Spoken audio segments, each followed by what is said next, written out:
PodCastle, episode 724 for Tuesday the 1st of March 2022. The Cinnamon Thread by Beth Goder, read by Danny Daly, and rated PG.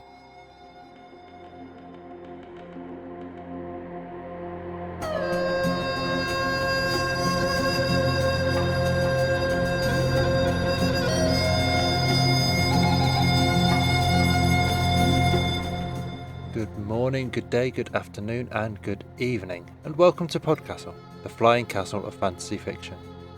I'm your host, Matt Dovey, and I'm delighted to present for your enjoyment The Cinnamon Thread by Beth Goder, narrated by Danny Daly.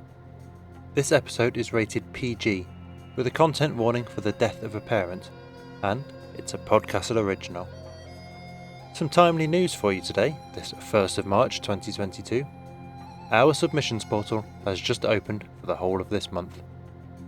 Usual rules apply, which is to say, we want fantasy stories up to 6,000 words, originals or reprints, and we pay pro rates for the former and $100 for the latter. There's a whole bunch more details on the submissions portal itself, which you can find if you go to our website at podcastle.org, click on Submissions up the top, and then Submission Guidelines in that menu.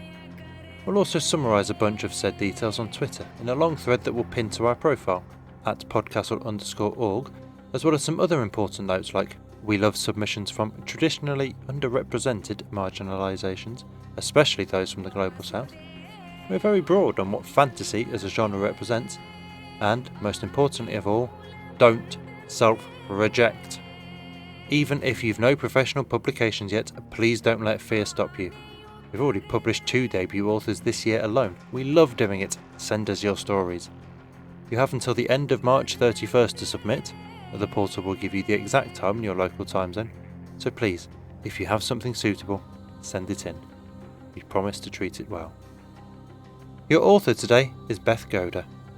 Beth works as an archivist, processing the papers of economists, scientists, and other interesting folks. Her fiction has appeared in venues such as Escape Pod, Analog, Clark's World, Nature, and the year's best science fiction and fantasy. You can find her online at bethgoder.com. That's BETHGODER.com. Your narrator today is the very lovely Danny Daly. Danny is a jack of many trades, master of none.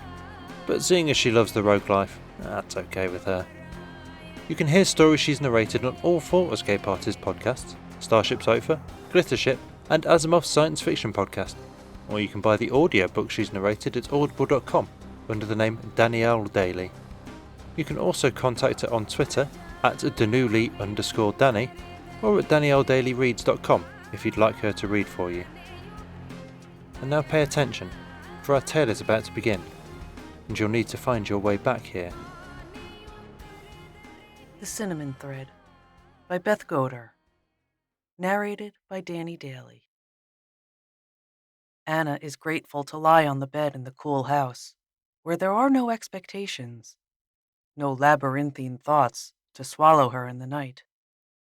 Outside, the wrens muck about in shallow water. Waves rush up against the sand. Dusk seeps in through windows thick with salt lines. She sleeps, dreamless, hearing the ocean trembling against the shore. In the morning, searchers glide by, crowding through the hallway, meshing into each other and apart again. One stops to examine her room, a man with a trim beard and thick glasses. "Which room are you looking for?" he asks. "I came here last night," she says. "Do you know how the house works?" Anna shrugs. The night before, she came upon a tangle of threads in the entrance and followed the one that smelled like cinnamon. The scent, like a tangible fragment of her childhood. The kitchen with the cracked red phone. Her mother's famous cinnamon cookies. The thread led her to this room, where she slept, pulled into quiet unconsciousness, pulled back by footsteps in the hall. The skein of thread is now in her satchel, wound tight, along with a pair of scraggly mittens and a kitchen device that is only good for coring apples. This detritus of her life that she isn't even sure how she acquired.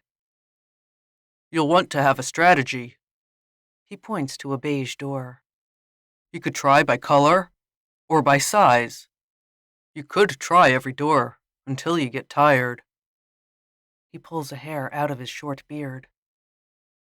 Yesterday, I hiked all day and tried the last door only. What did you find? Nothing different from what I usually find. Sometimes it's nothing. Sometimes difficult things. He steps a little closer to avoid a woman who wants to peek into Anna's room. Next to her ear, the man says, You'll want to be careful. This statement makes her laugh, a great rolling sound she didn't know was hidden in her body. This isn't the sort of warning she needs, the warning that comes too late. He stares at her, shocked. What are you searching for? She asks. The man doesn't answer. I am looking for my voice, she says. Aren't you speaking to me now? No, my voice. But he doesn't understand. 3 days before, while cleaning out her mother's house, Anna comes across her own journal. It's strange to see her life through child eyes. The journal has entries about her birthday and a bike ride down the block, but no mention of her parents' divorce. The patterns of thought are clearly her own, although more ragged and unformed, inchoate. Am I really the same person I was at 7? She thinks. Do we become different people all throughout our lives, again and again? Like a caterpillar metamorphosing. But now, at 47, was she the caterpillar or the butterfly? Or perhaps some version of both?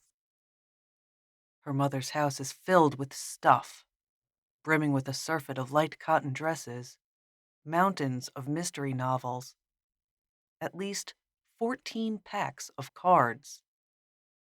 The kitchen alone contains all manner of spoons and pots and gadgets that have one specific task, like slicing an avocado.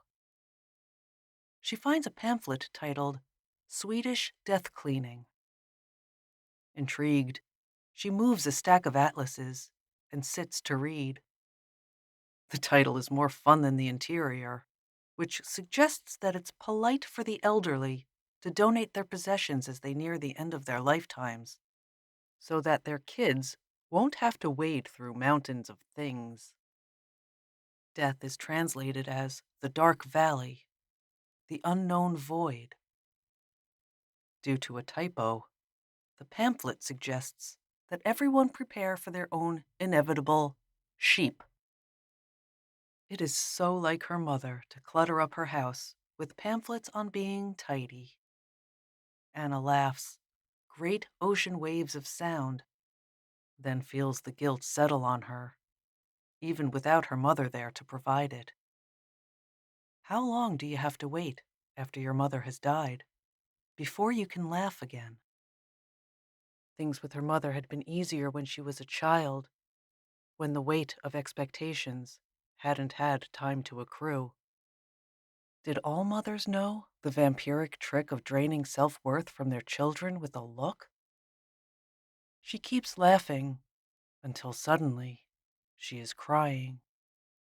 It startles her, and she is glad she is alone, glad that she did not bring her husband or daughters. Anna collapses in the wicker garden chair, which never should have come into the house, and takes up her old journal. It has an entry on the first time she used her voice. She wonders if her mother ever read it. That night, in the strange house by the sea with its doors and threads and searchers, Anna does not dream. When she wakes in the night, she is lying on top of the bed in her underwear, her pale skin contrasting with the navy comforter. She often sleeps like this, at home, but never away. The room has morphed to mimic her own, with her light green curtains, the extra keys for her bike, the unread book on mollusks, which has been congealing on her nightstand for a year. Perhaps the house thinks this metamorphosis will be comforting, but she finds it disturbing. This is not her house, and not her room. She throws on a faded green hoodie and her favorite jeans, which have materialized in a heap by the nightstand, as if she had just cast them off. Satchel over her shoulder, she enters the corridors of the house, which are lit by tiny lights. The other explorers weave around her, ghost-like. Distantly, a melody plays. A sweet voice drifts over her, but it is not her voice. She melds into the crowd and begins her search. At 7 years old, Anna is devastated when the leaves fall off the maple tree in the backyard. She cries with vigor, still young enough to be angry at unfairness in the world, young enough to be sad about inevitable things. "It is colder now," her mother explains, gathering Anna up in her arms. "The leaves will come back in the spring." In the backyard, with the crisp air around her, Anna uses her voice. She begs one leaf to ascend to the tree and turn green, and it does. The other leaves rot and wither underneath before being swept up by her brother and deposited at the edge of the drive. She tries to make more leaves grow, but it only makes the tree anxious. The green leaf wavers in the wind, alone. Even at 7, she understands.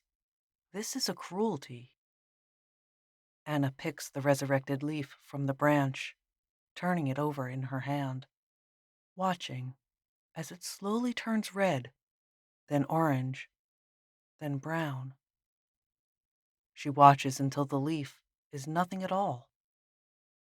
In spring, the tree sprouts voluminous leaves, different than the ones lost in autumn. A robin builds a nest, arduously pulling up twigs and straw and bits of cloth, and one long red thread.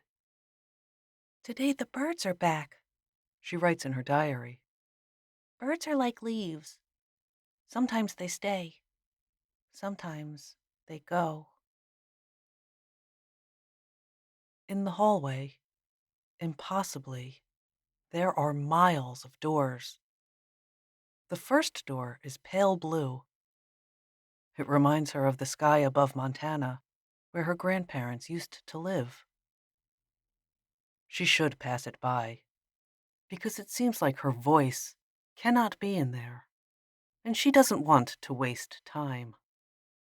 She puts a hand on the door and senses a faint breeze and skies that open and open like a sigh at the end of a long day. When she pushes through the door, sunlight brushes her face. A pond glistens between pine trees. It looks so similar to the pond where she swam with her cousins many summers ago, under a sky so blue she felt its ache. She hasn't thought about this pond in years. She calls out, but no one else is there. Frogs croak and lizards shuffle in the grass. She dips her toe in the water, but feels no coolness or damp. She inserts her whole body in the pond and walks along the bottom, digs her toe into muddy crevasses. It's impossible for her to float or swim. She can't feel the water against her at all. Her voice isn't there.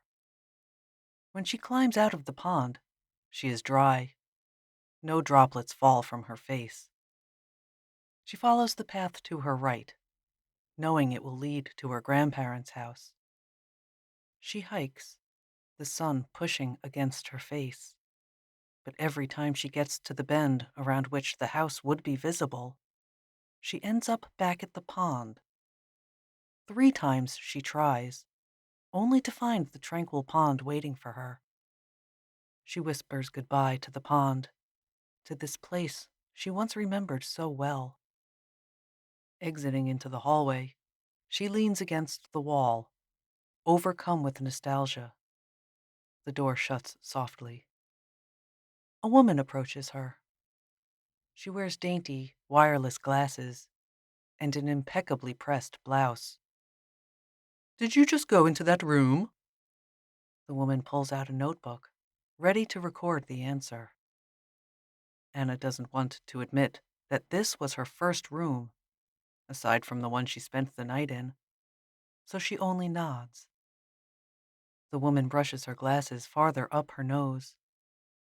"I have a list of every door I've been through, but I keep thinking that the doors might be different for all of us, so I'm taking notes." "You want to know what I saw?" Anna begins, but the woman interrupts her. "Don't tell me yet.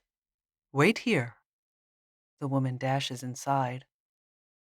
Anna doesn't want to wait, but the woman is back out in what seems like no time at all. The woman shudders and makes cryptic marks in her notebook. "Okay," she says. "Now tell me what you saw." "A pond, like the one I swam in when I was a kid." Anna feels like she could spend all day by the pond. Even now, she wants to go back through the door. It's a dangerous kind of longing. If she stood there long enough, would she be able to swim? Would she be able to feel the water against her skin? "I saw a pond too," said the woman. "Like the one I almost drowned in when I was 5. Her face constricts in an echo of terror, then clears. "What do you feel when you put your hand on the door?" asks Anna. "Feel?" Now the woman is confused, looking at Anna like she's an unsolved equation chalked out on a blackboard. "What do you mean?" The woman runs her hand along the door. "It's wood. Rough." "How many doors have you gone through?" 5,412. There is a hint of pride in her voice, masking weariness. Anna realizes that she will never be able to search all of the rooms. What architect would make such an impossible house? "And you still haven't found what you're searching for?" she asks the woman. The woman stuffs her notebook into an oversized backpack. She is already walking away. "I used to be looking for something, but now I'm only trying to find the way out." All her life, Anna has used her voice. She has steadied the rain with her power, shaped the deepness of her heart, pulled salt from ocean water. She has resurrected flowers, watching petals grow firm and light. Once, she called forth her brother's sorrow and changed what could be changed there. Once, she stood in the center of a storm, calling lightning to crackle along her eyelids. Perhaps it is wrong to use her voice. She is not sure. Only, it has always been a part of her, and she has never been able to let it go. Before the house at the edge of the sea, there was the sea. Waves crashed down, pummeling Anna. "Stop," she says, using her voice, all the power she can gather. She whispers first, then shouts, commanding the ocean to do what she asks. The ocean does not slacken. It does not wither or shake. Not even one drop is displaced. She knows, in that uncertain newness that comes after a death, that she will never be able to speak to her mother again. But this realization is not what causes the hardness in the middle of her chest. What more could she say? What words could have mended anything between them? In the labyrinth of their conversations, they had never been able to find each other. Little by little, she feels her voice running out of her, pulled by the waves, until she has no voice at all, until it is only her begging the ocean to stop. Because why should it keep going? Why is it fair that the world keeps going? She is a child again, drowning in the sadness of inevitable things. It is as if a thread is being wrapped tight around her chest, pressing, taking her breath. The thread is in her body now, and it pulls her. She follows where it leads, to a strange house at the edge of the ocean, a house she has never seen before. A catalog of rooms Anna discovers. A room of knives that will not cut and glass which will not break. A room full of cold water, held back by a transparent eye. The inside of a nebula. Cereal aisles. So many cereal aisles. A room with only 5 blue marbles. A field of wildflowers. Rooms she doesn't enter, only pressing her forehead against their doors. Her 5th grade classroom, with the marching band zebras stapled to the bulletin board. Nuts without shells, letters without envelopes, flowers without petals, sky without sun. The smell of her mother's cinnamon cookies, which quietly fades. Anna pulls the thread from her satchel. She is exhausted. She has lost track of the days and nights, the number of doors, the rooms. She feels simultaneously like she could sink into the floor, rubbery and spent, and also like her spine has taken on a painful rigidity. She can't remember the last time she slept. She weaves the cinnamon thread between her hands, making an impromptu cat's cradle. As a child, she used to do this when she got nervous, like before the school play, in her frog costume with the red buttons sewn on, or after spelling tests, all of which she had certainly failed. She hasn't made a cat's cradle in years. The thread brushes against her fingers, light and smooth. The cinnamon smell is overpowering. Anna tosses the thread. It moves with purpose, forward down the hall. Instead of following the thread, she takes the end in her hand and goes backward, toward the rooms where she has been. The thread feels hot in her palm. She follows the thread, or unfollows it, until it stops. Before her is a plain, white door. It looks like the door of the first room she entered to sleep, the room that pretended to be hers. She presses her hand against the door. It feels like fragile silences, like the space between her words. When she pushes through, she finds her voice. Her voice floats above her, full of light and sound, crackling in the air. When she touches it, it feels like water running over her hands, cold and clear. Up until this moment, she thought that when she found her voice, she would command it to return to her. She tries to summon up the will to call her voice back to her, but no words come. Some things, she realizes, can never be returned to you, no matter how you wish for them. She lets her voice run over her hands, over her throat, feeling the power there. power that once was hers. The threads of her voice are labyrinthine. She cannot find their ends. She wraps the cinnamon thread around her voice, twisting it in a tender circle, feeling the weight there. Her voice sits, cocooned in thread, shining along the edges. Gently, she unspools her voice. It hums, electric, in the air between her and the door. "Help us find the way out," she says. It is the last thing she will ask of her voice. She steps into the hallway. All around her, people are following the invisible words of her voice, which twist through the house like a thread stretched out to forever. Others stay still in this ocean of movement, not ready to leave the house and its rooms, the promise of whatever they are searching for. She hopes, when they are ready, they will find their way out to the world.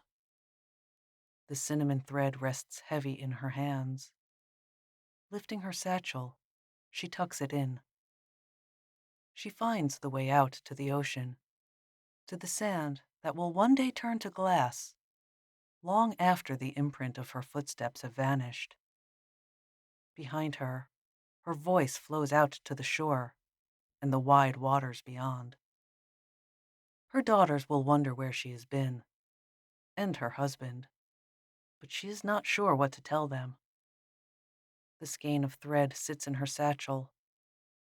Maybe she will leave the thread in her dresser, under a mountain of soft shirts, or in a kitchen drawer next to the wooden spoons, buried among the things of her life. She will leave the thread in a place where her daughters can find it. When the time comes for them to visit the strange house by the sea, she hopes it will help them find the way back out again. She hopes that they will understand, in a way that she has never mastered, how to accept the sadness of inevitable things. The ocean roars behind her. The sand sinks under her toes. Without the use of thread, or her voice, or anything but the certainty of her footsteps, she starts to make her way home.